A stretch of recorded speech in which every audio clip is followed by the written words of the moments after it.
Voici l'atelier de fourrage de la base d'élevage. Le fourrage nécessaire aux moutons Awang élevés par ces limiers et l'avoine. L'avoine pousse très bien cette saison. Une fois broyée, elle doit être transportée à l'extérieur de l'entrepôt pour fermenter pendant quelques jours pour devenir le préféré et principal aliment des moutons de Ngawang. Nous avons 547 ménages qui cultivent de l'avoine sur une superficie de 5000 mous.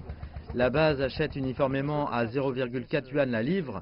Cette année, on estime qu'elle en achètera 1800 tonnes et le revenu de chaque ménage sera d'environ 2300 yuan. Après l'expansion des moutons de Ngawang, la demande de pâturage a également augmenté et la plantation de pâturage est naturellement devenue une industrie en aval de ce projet de lutte contre la pauvreté. Voici le village de Chaseongpu, ville de Molwo, comté de Gongtue. Avant 2016, c'était un village pauvre. L'ensemble du village était entouré de montagnes de rochers. Le sol rouge était composé entièrement de sable et seule l'orge pouvait être cultivée. Dondrup a déclaré qu'avant 2016, sa famille cultivait toute l'orge du haut plateau et que son revenu par mou n'était que de 570 yuan. Depuis qu'il est passé à l'avoine, son revenu par mou est passé à 800 yuan. On va peut-être gagner un peu plus de 3000 yuan cette année.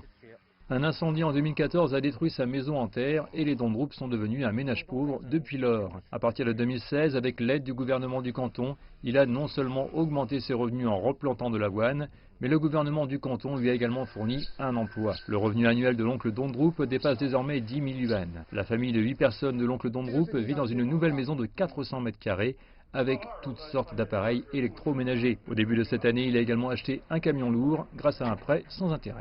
Un merci spécial au comité central du parti et au pays pour une si bonne politique de lutte contre la pauvreté. Je veux aussi utiliser mes propres efforts pour trouver un bon travail pour les 2 élèves du collège et les maintenir à l'école.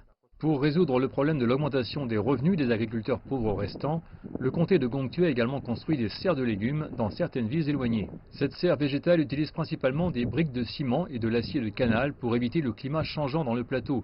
Et le verre de la serre est également recouvert d'un filet de protection pour éviter la grêle. Afin de résoudre les problèmes techniques liés à la culture de légumes dans les serres du plateau, le comté de Gongtue a également engagé des experts en culture de légumes de la province du Sichuan pour former les ménages pauvres.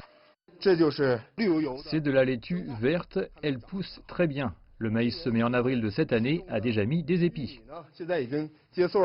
Une serre récolte 3 à 4 fois par an et gagne plus de 10 000 yuan par an, en moyenne plus de 1000 yuan par personne. L'industrie de l'élevage du plateau représentée par les moutons de Ngawang dans le comté de Gongtue a déjà établi.